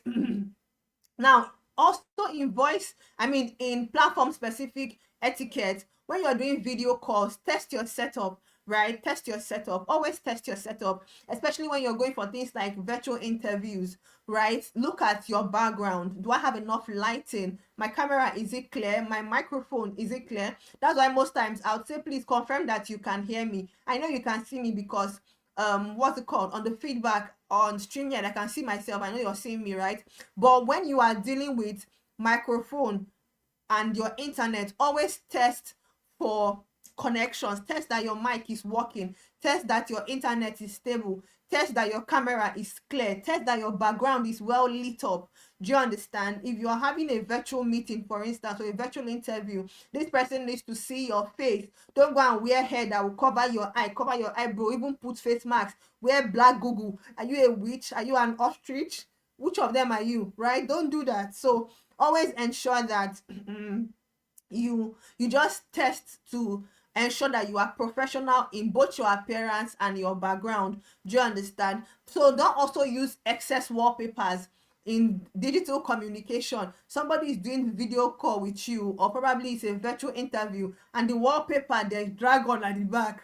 right? What kind of dragon is that? I mean, it doesn't make any sense. You just end up confusing the person. Or probably in your wallpaper, there's somebody kissing at the back of it. You say love is a beautiful thing. I mean, that's not professional, right? So if you can't have a plain background, or probably a background that is just very minimal, then use a plain background, right? Don't make your background too busy that it distracts the person you're doing the video call with. Now imagine that behind me there's probably a video, or I mean a wallpaper of a man and a woman in a beach. Everything I'm saying, your mind is in that man and woman, because I mean, who doesn't like man and woman conversation? Right? So another thing for platform specific ethic in video calling is to mute when someone is speaking, right? If somebody is speaking, mute yourself to avoid background noise and distractions. Do you understand? So I cannot, my mic cannot be on, your mic is on, and then they are fighting in your background and it's entering inside my own presentation. It doesn't make any sense. Do you understand? Or baby is crying at the back and your baby is crying into the class that we're having. Doesn't make one single sense. Always ensure that your mic is muted. This is how you maintain ethics, right? Especially in a high stake meeting. Do you understand? In a high stake meeting, probably you're with stakeholders or there's a virtual Zoom call. Do you get? Now a lot of people have had embarrassing moments because they finished presenting, they forgot to leave their mic on, their wife is shouting, babe, are you not done? Babe, the child is crying, babe, stakeholders are hearing, babe, are you not done? More like they are wasting your time now. Oh yeah, they'll end the meeting, go and meet your babe inside. Do you get? So if you cannot, if you don't leave alone, if you don't stay alone, you know that people are going to call you, they're going to distract you. Always mute your mics, right? Always keep your mics muted. Now another thing is to stay engaged. You get? Avoid multitasking, right? Especially if it's a video call meeting. Right now, one thing with video calls, and if there is like another person, like you guys are seeing yourself, let me just put it that way, look straight at the part of your camera that has the camera window, right? When you look straight into the camera, the people are seeing you as per you are looking directly at them, right? You're looking into their eyes. But when you're looking down, the feedback is like, oh, you're looking at something else. Always try to look straight into the camera lens. Apparently that's the word. Look into the camera lens to ensure that you are maintaining that eye contact with your audience, right? Now when it comes to social media ethics, for professional platforms like LinkedIn, be professional. Do you understand? Be professional. Share industry insights, achievements, and relevant content. Don't come to LinkedIn and show us how you went on a date with your man, even if you tie a moral lesson to it. I mean, people don't really care about things like that. Go to Instagram and pepper them like that. But when you are on LinkedIn, for instance, keep it professional, engage thoughtfully. Your comments, your likes, your shares, right? When you're commenting, what are you commenting? Do you understand? People need to know that when they check the comment section and they see your brand, they're not commenting foolishly. A lot of people have used their business handle to comment rubbish and reduce the value of their brand by 100%, right? So especially when you're using branded social media handles, maybe you're a social media manager and you're managing a company's social media platform, when you want to comment, ensure that your comment is relevant to what the post is saying. Don't comment rubbish, don't attack people, because at the end of the day, people actually go back to tap on this brand to see which kind of animal brand is this, right? Why will you be commenting like this? What kind of comment is this, right? When you're liking, what kind of post are you liking? Somebody shares a nude post on social media and you're using your brand personal handle to like it. So you people encourage nudity in your company. Wow, such a company, right? So always ensure that you know what your brand is associated with by the things you like, the things you post, and the things you comment on, right? When you're building your network, who are you networking to? Do you understand? Who are you networking to? Now keep interactions polite and constructive. Do you understand? Always keep your interactions polite and constructive. Now, managing tune and nuance in digital communication. How do you manage your tone? I told us that between what is typed and what is read, a lot of what is meant is missed. Do you get? So use positive language. Use positive language. Use things like kindly, right? Don't go and say review before 11 o'clock. it sounds very commanding. People don't like to be commanded, especially when you are in a team. Always use things like please, thank you, I'm sorry, kindly, right? Those things sound positive, they sound polite, right? Frame messages constructively to encourage collaboration. Don't command your teammates. Don't use that commanding tone. Nobody's your child. Everybody was employed to get the job done. So always speak to people respectfully, right? Be empathic. Recognize that tune can be easily misread, right? Clarify intent when necessary. Now, let's say, for instance, you probably forgot to use please, and your message sounded more like, um, review the document before 11 p.m. And then for some persons who are bold enough, they will tell you, oh, I pretty much feel like this could have been better if there was a please attached to it. Now, understand how this person feels, or how the person felt by your message, and, you know, explain further. You can start with saying, I'm so sorry, that was not the intent. I actually said it in a polite way, but I probably forgot to use kindly or please. Do accept my heartfelt apology. Don't allow your ego to destroy your professional relationship, right? If you are to address people, always use things that speak to their emotions. Always use words that suit their emotions. Then the next thing is to ask for feedback. Now, when in doubt about your message or how your message might be perceived, request input before sending, right? What does that mean? If you have somebody that is trusted, your friend, your sister, your sibling, someone that can just give you an honest review, you can run the message through them. Please, I beg, read this thing before I send and give my boss. How does this sound?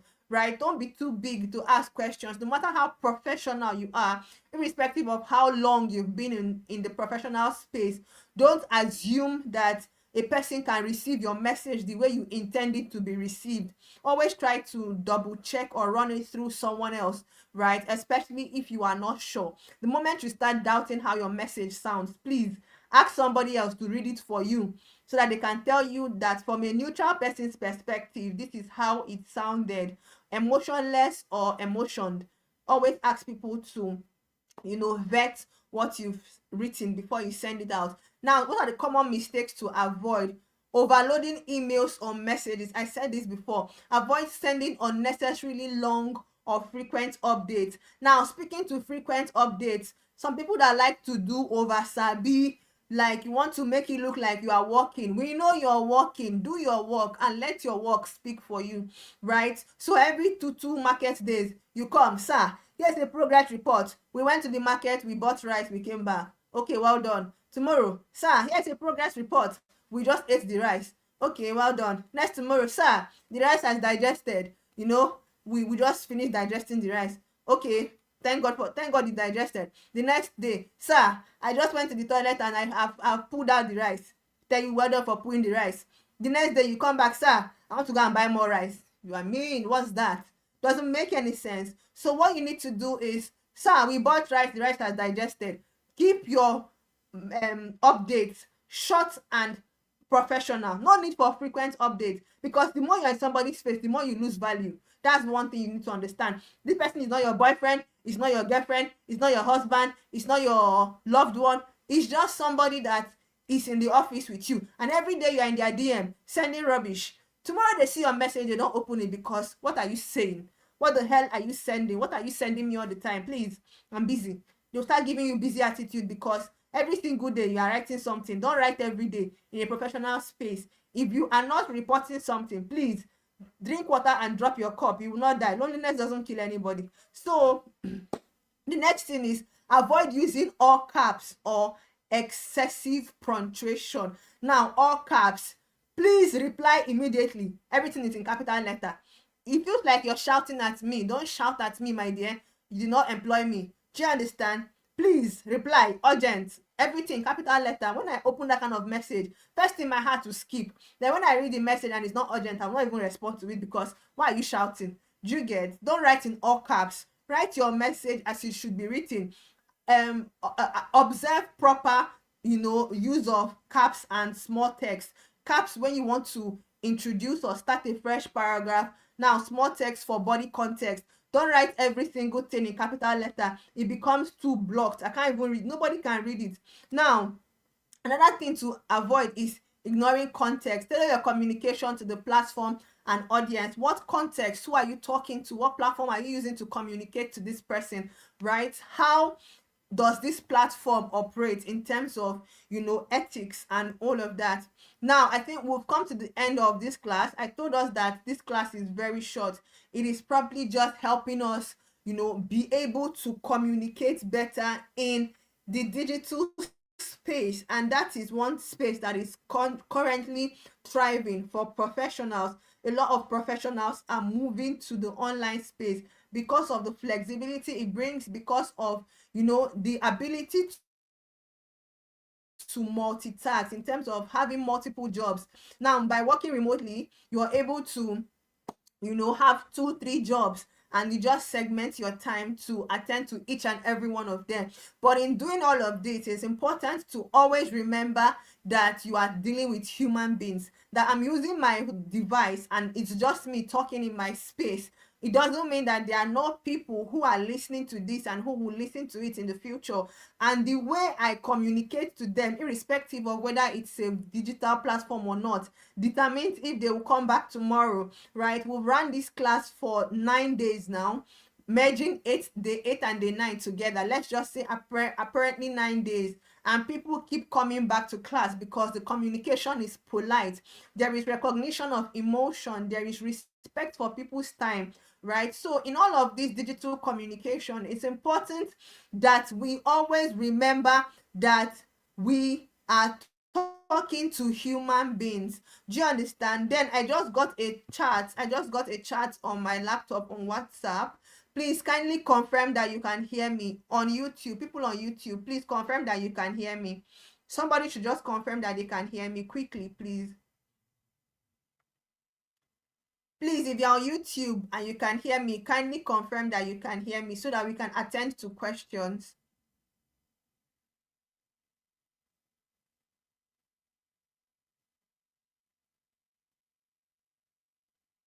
Okay, thank you very much, Sekibo. So I think probably it's Christiana's internet that disconnected her, because I saw her feedback on WhatsApp. My screens are always loading messages from all the devices I use. So most times every information comes in at once, and I always get the feedback. So I saw her feedback that, okay, thank you very much, Oriola. Yeah. So I saw her feedback that she was disconnected from YouTube. I was thinking it's a general disconnection, like everybody got disconnected apparently. So I think probably it's her network, or she will join back later. So like I was saying, that we are working remotely does not mean that you should not respect people. That you're teaching people remotely doesn't mean that you should not communicate like you're talking to human beings that have emotions, right? So I like to give us a little story before we entertain questions. I used to volunteer for a brand one time, and the reason I left was because of the team lead's method of communication. In fact, there was a time that we were in one of our Sunday meetings, and the phone was on speaker, and somebody actually asked me, is that person talking to human beings, or is it content on social media?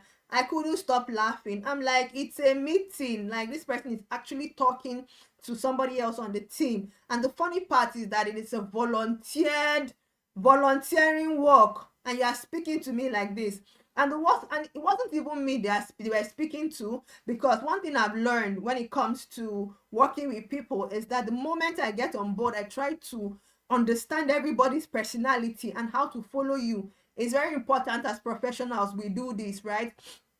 Irrespective of whether you are working remotely or you're working physically, always try to read people's personality. It tells you how you can follow them. For somebody who is very temperamental, it tells you how to follow this person. For a person whose predominant character is eye service, busybody, over sabi, make them see me, it tells you how to follow the person, because most times when you are dealing with people like that, they like to shine, they like to be the ones to be in the spotlight.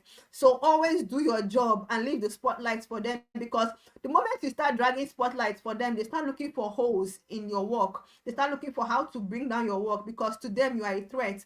Do you understand? So back to my story, yeah.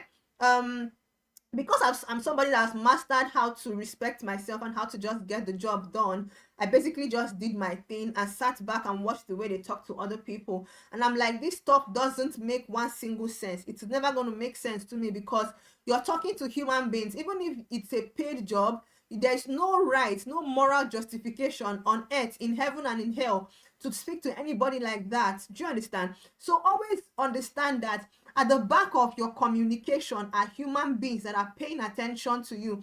At the back of what you say are people that are receiving it, right? Even if it's one person, it is very important to factor that person's emotions. Even if it's two people, it's very important to factor those people's emotions when you are communicating with them. All right, like I said, always maintain professional ethics. Always ensure that you keep it professional. Always ensure that you keep it professional. So ladies and gentlemen, let me try and see if I can share the link to StreamYard. Oh, it's still not bringing up a link, right? So if you have any questions, please put it in the chat box. Put it in the chat box. If you have any questions, please put it in the chat box, right? We've come to the end of the class for day 8 and day 9. We're able to at least use an hour 45 minutes to learn. So let's see if we can use the next 15 minutes to attend to questions. I can't even say contributions, because you can't speak from YouTube. You can only speak in StreamYard. So if you have questions, just put it in the chat box. I would read it and respond to it. Please, let's try to do that as fast as possible. All right, let's try to do that as fast as possible. And then while we are waiting for questions or contributions, I think it's important that I make us understand that our classes will soon come to an end, right? It will soon come to an end. And the classes for this week, that's for this second half of the course, are going to be more intense, right? They are going to be more intense. So for every day you miss, please ensure that you watch the recording, right? We are only going to graduate people who have attended classes, right? And then if we are going to consider those who didn't attend classes, then you have to watch the recordings and answer questions, right? And it's going to be a virtual meeting. I'm not going to send some what's it called, questionnaire and give you so that you can answer and send back to me. No, if you missed classes, you're going to have to watch the video and I'll ask you your questions virtually, right? Somebody said exactly. I've also walked out of an organization claiming to be a global one because of this, right? People do not understand that they are dealing with human beings. It's very important that we understand this, that somebody is working with you and you're a multinational. It doesn't mean that you're talking to a robot. Do you understand? Human beings, real people, real emotions, real people, real problems. So that you're talking to somebody virtually doesn't give you any right whatsoever to speak to them in a degrading manner. All right, so always use your 3 magic words: please, thank you, and I'm sorry. Do you understand? If you notice, most times when we have issues, we always apologize, because we know that we are dealing with human beings, and the reason that people can actually refer your company is because of your human management, right? Human relationship management, being able to manage people, being able to manage people's emotions, being able to understand that despite how much you're paying a person, there is a vast majority of their emotions that determines if they'll be productive or not. Do you understand? A person's productivity in a company is tied to how much they feel about that company, how much the company makes them feel, how much the company makes them feel seen, valued, and appreciated. All right, so like I was saying, I just had to speak to the comment I saw in the chat box about somebody walking away from an organization because of, not knowing how to observe ethics in communication. So like I was saying, for persons who have been missing classes, the only way we are going to graduate you, if at all we consider that route, is that you watch all the classes and I'm going to ask you questions virtually. Like, we're going to select a day to attend to questions, because the Law Academy is not just about gathering some persons in a class and then giving you certificate. These things vet the tenacity of what we do. Do you understand? We're not just about gathering people and looking for publicity or trying to just entertain people. We're trying to make real impact that can be measured, right? So that at the end of your learning, at the end of your 2 weeks learning with us, that you will proudly be able to recommend somebody to the law academy, and you would be sure that the person is going to get real value. Do you understand? Another thing again is that we're going to have a presentation. Each person is going to do a presentation before they graduate, right? I'm going to think of how it's going to be done. Is it going to be based on what we've learned, or you will give us I'm going to send a topic to each and every one of us, and you craft a presentation. Like, you're going to create slides, we're going to see your face, you're going to teach us, right? But then there's going to be timing so that we'll be able to cover as many persons as possible in order to effectively vet how much you've been able to work on yourself, being able to inculcate time management. So in the last class that we were having, I was timing us because when you are in the real world, people give you time. They'll tell you you have 10 minutes to present and you use 20 minutes. They will not call you back next time. Do you understand? A lot of people have gone to speaking engagements, and because you feel like you are the CEO of a company, you will now use 30 minutes of the organization's conference period to talk about a topic that you were told you have 5 minutes. At the end of the day, you take other speakers' time and you expect them to call you next time. It's not possible. So the reason why I time us is that I'm trying to instill in us the ability to present meaningfully within a time frame, right? The word there is presenting meaningfully, that in 5 minutes you are able to tell us something meaningful, and you are also able to maintain the timing. So when you are doing your practice, always ensure that you time yourself, right? Always keep your time by the side. Ask yourself, how many minutes can I exhaust my presentation, and how many minutes do I have to attend to questions, right? I want this class to end in exactly 2 hours. We have 9 minutes to 2 hours. So if you have any questions, please put them in the chat box. If you have any contributions, probably something that you have experienced, a company that didn't treat you right, or in structuring your communication, that's the first class that we had, right? You have any questions from there, please put it in the chat box. If you have any questions from this class or any contributions from this class, please also put it in the chat box, right? Also put it in the chat box. And then I also have to speak to when we want to take permission, right? If you want to take permission that you won't be in class, please don't come by 7 o'clock to take permission for a class by 8 o'clock. It doesn't make any sense. It's never going to make any sense to me. Do you get? So if you want to take permission, you're not going to be in class, or probably something came up at least 2-3 hours before the class time, right? If by 5 o'clock I know I'm not going to be disposed by 7, I already know that I'm not going to be disposed by 7. So I begin to announce it. I begin to tell my team members, like yesterday's class that had to get merged into today's class. I foresaw that before I finish this meeting, I'm not going to be able to meet up with the class. So I had to tell my team members that today's class is under probability. Please communicate it to the students that today's class is under probability. And that's what you do when you respect people, irrespective of the fact that it's digital, paid, free, whatever it is. As far as you're dealing with human beings and you've told them from the onset that this class is going to be every day at this particular time, if for any reason it is not going to hold at that time, please respect them by communicating when it's going to hold and why it's not going to hold. You might not be explicit as to the why, but always ensure that there is a tangible reason behind not being available. You cannot come and say, please, I will not come to class tomorrow, and there's no reason. You didn't take excuse, or you come by 7:30 to take excuse for a class by 8 o'clock. What were you doing since morning? It doesn't make any single sense. It's not going to make any single sense to me, right? So please, in as much as we are learning, let's also imbibe some of these things that we are taking from here, right? Take it to your professional lives. Don't just learn it and leave it with us at the Law Academy, or probably because you want to be happy to announce on LinkedIn. It's beyond that. Your professional growth is beyond being happy to announce. make sure that when you vet yourself from how you started to where you are now, you can actually see progress, you can actually measure progress.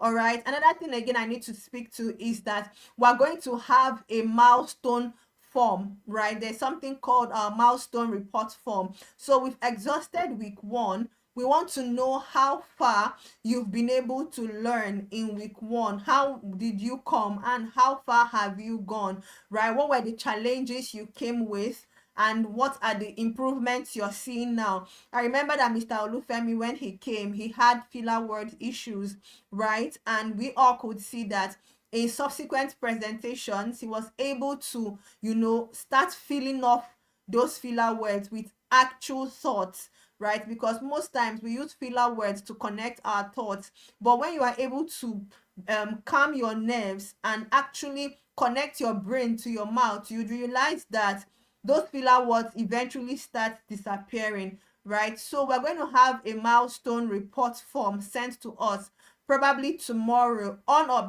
before tomorrow's class, not on, sorry. Before tomorrow's class, you'll be receiving a milestone report. And this report is for only persons who have been in class, right? If you've been in class, you've been attending our classes, you've, been with us from day 1 up until now, and you've actually sat down to look at your progress in terms of communicating with team members, in terms of communicating in your personal lives, in terms of being able to build your own personal growth journey, right? Always measure your traction, analyze how you were and how you are now. So I can see a question. You said, if there is an impromptu meeting and you are to present, how do you know the best communication technique to use? First of all, who are you trying to present to, right? Everything in communication starts with your audience. Everything in communication starts with your audience. Impromptu presentation, is it a wedding presentation or a team member's presentation or a stakeholder's presentation or a friend's presentation? Presentation is anything you do before an audience, but what determines the depth of the presentation are who your audiences are, right? So for a high stake presentation, you're talking about stakeholders, people who their yes and their no can determine if you will stay on that job or if you will go, right? So the first thing to do is to understand who your audience is. If it's an impromptu presentation, it's not an impromptu meeting. There's a difference between an impromptu meeting and an impromptu presentation. Do you understand? Impromptu meeting is that you come to work, you have 5 minutes to join the meeting, right? Now, impromptu presentation is that you are in the meeting and they ask you to just give us a milestone report. But while you are in the meeting, you already know who are in the meeting with you, right? So the first thing to do is to always know who is my audience in this meeting. Who am I speaking to? If you're speaking to stakeholders, remember I told us, go from problem to solution. Keep it short. Don't go around the bush and talk about how your cat died and how the cat came back to life. No, this is what we did in Q1. This is what we did in Q2. This is how we're able to do it. This is the profit, right? This is the benefit of this technique we used. Do you understand? So when you go, let me try and see if I can go back to the slides so that I can better talk about it for you, right? So I'll stop sharing this and go back to day 8, and please confirm that day 8 is okay. It's not sharing. Just give me a second so that I can show us the thing, right? So everything that you are doing starts with your audience. Everything you're doing starts with your audience, apparently, right? Everything you're doing starts with your audience. It's your audience that determines if you're going to use a particular style or not. Your audience are the ones that determines if you're going to use a particular style. Do you understand? So if you're dealing with stakeholders, I told us prioritize key points, right? Identify the most crucial information and place it up front. Now, this is the method you're going to use if you have analyzed the audience, that it's a stakeholder audience. So what do they want to hear? Outcomes. What do they want to hear? Results. What do they want to hear? Money, return on investment, right? Now, mind mapping is when you are on your own, when you're trying to analyze your thoughts, when it's just you, right? Trying to structure your presentation. Now, using a logical flow. If you are with your team members, that's when you can use logical flow. They have all the time in the world. I remember I told us that when you are talking to your team members, these people have all the time in the world. You can talk about the introduction, even add stories to it. But when you're talking to stakeholders, they don't have that kind of time. So go straight to the point. The 5W1H method. You can also use this one in team presentations, right? If you want to elaborate or give context to what you are saying, right? But mainly when you are trying to talk to stakeholders, always look for the structures that takes you from problem to solution in the shortest, quickest burst, right? Something that removes a lot of unnecessary body context, right? Presenting the problem first, followed by the proposed solution and its benefits, right? You can use this one when you are doing your pitch deck, right? Problem to solution framework, your pitch deck. When you're trying to pitch an idea, you're trying to pitch something, you realize that 60% of professionals have communication issues. That's the problem. What is the solution? The Law Academy has put together a 14 days masterclass to help entry-level professionals move from beginner to intermediate in terms of communication. That's the solution. Now, what else are we looking at? The benefit is that when they are working in teams, effective communication helps them be able to understand who their core audiences are and how they can streamline their communication to meet their core audience. Do you understand? So if I'm going to pitch a company, if I want to go and pitch to a company, for instance, now I'm going to tell them the problem. Why do I think that what I am offering has a potential market size that can buy it?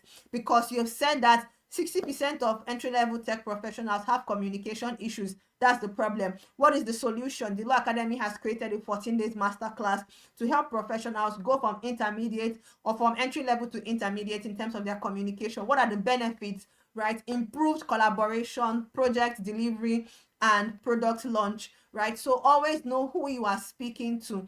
Now, if you're going to use the pyramid principle, right, starting with the main idea or the conclusion, follow with a supporting detail in order of importance. This is when you are doing a presentation that is not a high stake presentation, right? This is when you're trying to communicate to people who have all the time in the world. So Christiana, I hope that has answered your question, right? I hope that has answered your question. The first thing when you want to deal with presenting in an impromptu meeting is to analyze the audience within the meeting. Who am I speaking to, and what do they want to hear, right? Know who you're speaking to and what entices them. Stakeholders like solutions, they like outcomes, they like profit. Team members like technical details, they like all the detailing, so give them the details. So Christiana, please, does that answer your question? And does anybody have any other question, please? Christiana, please put in the chat box if you're still here, if that answers your question. And then if you have any question, please put it in the chat box, because we have already exhausted 2 minutes past the 2 hours that I said this class is going to last for. All right, because I wouldn't want to keep us longer than necessary. Tomorrow is Friday. Oh, TGIF, but then we need to rest, we need to sleep, right? So if we don't have any questions, any other contributions, I think it is important that I once again apologize for not being able to make it yesterday. It is for the betterment of the service that we offer as a brand to the people who believe in us, right? There's so much that goes into building a startup. Sometimes it disrupts your personal life, it disrupts your plans, it disrupts every single thing that you have mapped out for yourself. But at the end of the day, it's always, it always leads to the silver lining at the end of the tunnel, apparently, right? So please, if you have any other questions, please put it in the chat box. Okay, so I'm seeing someone here that says their internet has gone low, no browser works, not even the app. It happens all the time, right? It happens all the time. Unfortunately, there is little to nothing we can do about these things, right? They just happen and we have to deal with them, right? So I'm sincerely sorry for that. If you are experiencing network issues, it happened to us as well in between our class. I think the last class before yesterday's class, our network disappeared on all the internet. It was crazy, but then we thank God that today is better, right? So with no further ado, ladies and gentlemen, I'm not seeing any other questions, no contributions and stuff like that. I would have to come to an end for today's class, right? So if you have further questions, you can ask on WhatsApp, or probably just wait till tomorrow's class if StreamYard allows us to add people into the studio so that I can hear voices. You people know I like hearing your voices, right? This one that is only me that is talking and I'm reading a message. I don't like it though. I like to hear your voices, right? So by tomorrow we'll go again and see if StreamYard allows me to hear your beautiful voices and measure how far you've grown. So ladies and gentlemen, good night, and I'm going to try to send the slides, right? If you have been following the slides I've sent, please remind me the slides that we've not sent, right? The days that we've not, the number of days that are left to be sent, right? Kindly, somebody that is following us, I mean, following the classes serially, right? I know Christiana has been consistent. I know Oriola, I know Olufemi, and then a couple of other persons too. Delight, what's her name again? Olanjumoke, right? So please, for the persons who have been consistently showing up in class, kindly remind me the slide that we've not sent, right? Just put it on WhatsApp that, oh, we've not sent you the this, so that we can just send it across, because all of these slides are put together because of you, right? We put these slides together because of you. We're not using it to do anything. It helps in your learning process, right? So then also the streamed classes are always available on our YouTube channel. So for any class that you missed, or you were in class and network was disturbing you, you can always come back to watch it, right? You can always come back to watch it on YouTube to refresh your memory, right? Then the first three classes, okay, thank you very much, Christiana. I can see your feedback now. You said it answers your question. That's okay. So the first three classes, we're trying to compress. Those classes are giving us serious issues, like serious issues in terms of uploading it on YouTube, right? But then there's no need to overly explain, because those classes have gone from our editor not feeling fine to him feeling fine now, and uploading it takes like a full day, and we're still not able to upload. I don't know why. Probably is the file size. But then we're working towards ensuring that before the end of your class, you can get the first 3 days class, right? I think it was the first 3 days that we had to use only StreamYard without YouTube, but YouTube has the recording. So for any class that you've missed so far, just go through our page, our channel on YouTube, and watch it, refresh your memory, have questions, ask on the group, right? I think today I apologize with my personal line. So if you have questions you don't want to put on the group, you can text me on my personal line, and I'll respond to it immediately. All right, so with no further ado, ladies and gentlemen, we've come to the end of today's class. I'll see you in class tomorrow, 8 o'clock. We have only one class tomorrow, so we're going to be starting at 8 p.m. right? The reason why we have to start earlier is because we are dealing with 2 classes, and we have to try as much as possible to start early to be able to exhaust what we have before it gets way too late into the night. All right, so with no questions in view and no other contributions, I'm going to end the live stream now. Good night, and see you in class tomorrow. Don't forget to practice what you've learned, and always practice communication muscle to become a better communicator. See you in class tomorrow, and bye bye.